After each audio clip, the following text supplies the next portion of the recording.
भाजपा विधायक ने सड़क पर लेटकर किया प्रदर्शन, कहा एसपी मुझे मार देगा गोली। मुस्लिमों से वोट की अपील पर चुनाव आयोग ने ममता बनर्जी को भेजा नोटिस, 48 घंटे में देना होगा जवाब। विवेकानंद इंटरनेशनल फाउंडेशन के कार्यक्रम में सीडीएस विपिन रावत ने कहा कि राष्ट्रीय सुरक्षा के लिए संस्थागत तरीके से तैयारी जरूरी। आतंकी संगठन में आईएसआई में शामिल होने निकले नवविवाहित जोड़े को अमेरिका ने पकड़ा। राष्ट्रपति जो बाइडेन का बड़ा फैसला, 19 अप्रैल से अमेरिका के हर एडल्ट को लगेगी कोरोना वैक्सीन। भारत में तेजी से बढ़ रहे कोरोना के मामले कम कर सकता है दुनिया भर में टीकों की सप्लाई। आतंक के खिलाफ श्रीलंका की जंग, अल-कायदा, आईएसआई समेत 11 इस्लामिक संगठनों पर लगाएगा प्रतिबंध। नमस्कार, आप देख रहे हैं न्यूज इंडिया और मैं हूं आपके साथ बिट्टू वर्मा। एक नजर कार्यक्रम में आपका स्वागत है। तो चलिए बुलेटिन की शुरुआत करते हैं ताजा खबरों के साथ।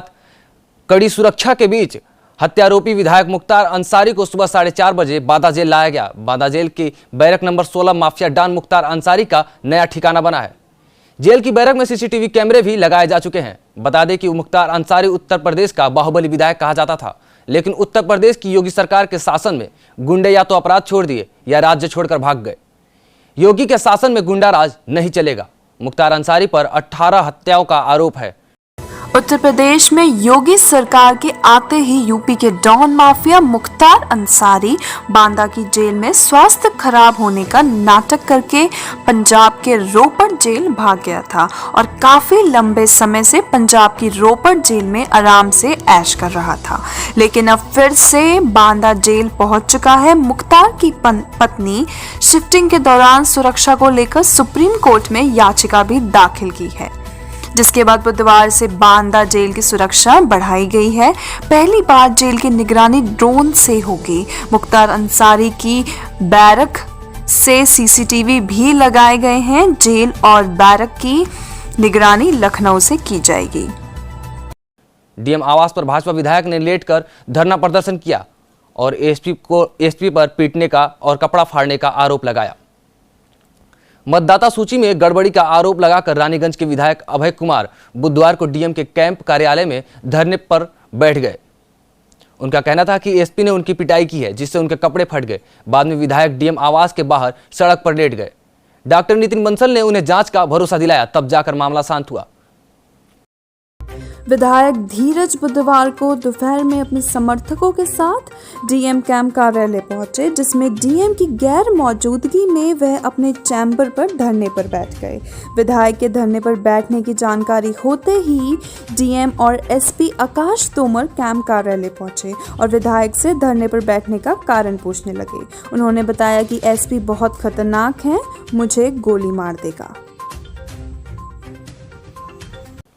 इसी के साथ आपको बता दें कि बंगाल में तीसरे चरण के चुनाव प्रचार के दौरान आचार संहिता का उल्लंघन करने पर चुनाव आयोग ने ममता बनर्जी को नोटिस जारी कर दिया है।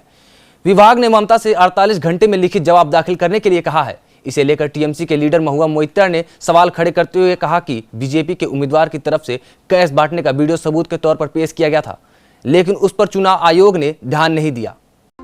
चुनाव आयोग ने बुधवार शाम पश्चिम बंगाल की सीएम ममता बनर्जी को नोटिस जारी किया है। इसमें ममता बनर्जी से चुनाव प्रचार के दौरान खुलेआम सांप्रदायिक आधार पर वोट मांगने को लेकर 48 घंटे में जवाब मांगा गया है। ममता दीदी ने अपनी चुनावी जनसभा को संबोधित करते हुए कहा था कि मुसलमान एक हो जाओ। उनके इस बयान के बाद चुनाव आयोग ने उन्हें घेरे में ले लिया है। इसकी शिकायत एक भाजपा के नेता ने की थी।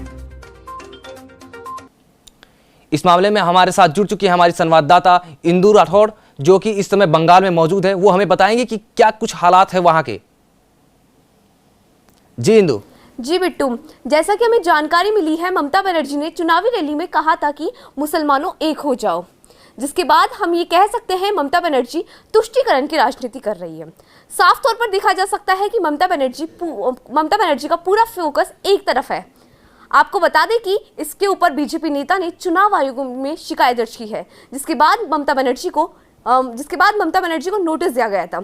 अब देखना यह होगा कि बंगाल की जनता का झुकाव किस ओर होगा। क्या ममता बनर्जी इस बार कमबैक कर पाएगी?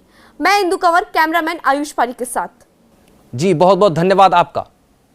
तो इसी के साथ खबरों में आगे बढ़ते हुए हम आपको बता दें कि सीडीएस जनरल विपिन रावत ने राष्ट्रीय सुरक्षा संबंधी कई मुद्दों पर विवेकानंद फाउंडेशन इंटरनेशनल कार्यक्रम में बातचीत की। उन्होंने कहा कि सुरक्षा सुनिश्चित करने के लिए एक संस्थागत दृष्टिकोण होना चाहिए। इसमें परिभाषित भूमिकाओं और जिम्मेदारियों के साथ राष्ट्रीय सुरक्षा के संस्थानों को डिजाइन किया जाना चाहिए। और साथ ही बताया कि देश परोक्ष युद्ध से लेकर हाइब्रिड और गैर संपर्क पारंपरिक युद्ध तक पूर्ण स्तरीय संघर्षों के लिहाज से विभिन्न सुरक्षा खतरों और चुनौतियों का सामना कर रहा है। भारत को अपने मित्रों में किसी तरह की असुरक्षा उत्पन्न किए बिना इस तरह की चुनौतियों से सख्ती और प्रबलता से निपटने की क्षमताएं विकसित करनी होंगी। प्रमुख रक्षा अध्यक्ष general Bipin Rawat Vivekananda International Foundation कार्यक्रम में शामिल हुए। इस दौरान उन्होंने कहा कि भारत के नेतृत्व ने देश की सुरक्षा गरिमा पर अकारण हमले के मद्देनजर महत्वपूर्ण राष्ट्रीय हितों को बरकरार रखने में राजनीतिक इच्छा शक्ति और दृढ़ निश्चय का प्रदर्शन किया है। उनकी इस टिप्पणी को पूरे लद्दाख में चीन के साथ सीमा गतिरोध के परिप्रेक्ष्य में देखा जा रहा है।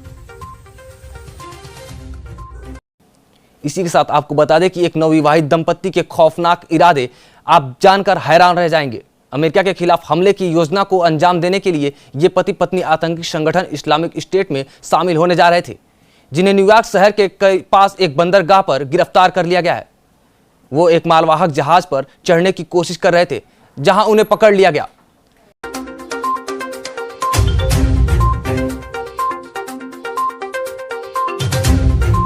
अमेरिकी राष्ट्रपति बाइडेन ने कहा कि हमने कल ही 150 मिलियन डोज को पार कर लिया है और मुझे उम्मीद है कि राष्ट्रपति के तौर पर मेरे 100 दिन पूरे होने तक हम 200 मिलियन डोज के टारगेट को पार कर लेंगे। साथ ही बाइडेन ने कहा कि अमेरिका कोरोना वैक्सीन की 150 मिलियन डोज लगाने और 62 मिलियन लोगों को पूरी तरह से वैक्सीनेशन करने वाला पहला देश है। बाइडेन ने कहा कि जब से उन्होंने राष्ट्रपति का पद संभाला है तब से 65 साल से अधिक उम्र के 75% से अधिक लोगों को कोरोना वैक्सीन की डोज लग चुकी है। अमेरिका में कोरोना महामारी से अब तक लाखों लोगों की जान जा चुकी है। पूरी दुनिया में कोरोना महामारी से सबसे अधिक प्रभावित अमेरिका में अब तक 6 लाख लोगों की जान जा चुकी है, जबकि 3 करोड़ से भी अधिक लोग संक्रमित हो चुके हैं। इसे देखते हुए अमेरिकी राष्ट्रपति ने 19 अप्रैल से सभी एडल्ट्स को वैक्सीन लगाने का निर्देश जारी कर दिया है और वैक्सीनेशन प्रक्रिया तेज की जा रही है।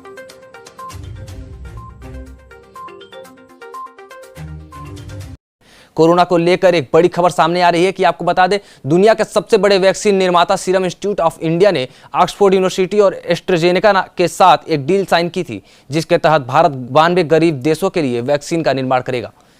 भारत में कोविड-19 की नई लहर को मद्देनजर भारत सरकार ने अपने टीकाकरण कार्यक्रम का विस्तार किया है और इसका मतलब है कि उसे अधिक खुराक की जरूरत होगी, यानी दुनिया में वो कम टीकों की आपूर्ति कर पाएंगे।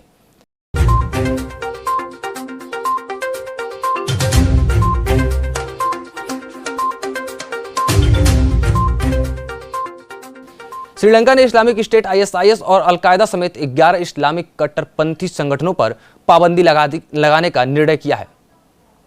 बुधवार को इसकी आधिकारिक घोषणा की गई। अधिकारियों ने बताया कि शीघ्र ही गजट जारी करने के साथ प्रतिबंध प्रभाव में आएगा। वर्ष 2019 में ईस्टर संडे पर आत्मघाती हमले के शीघ्र बाद श्रीलंका ने स्थानीय जिहादी संगठन नेशनल तौहीद जमात एवं 2 अन्य संगठनों पर पाबंदी लगा दी थी।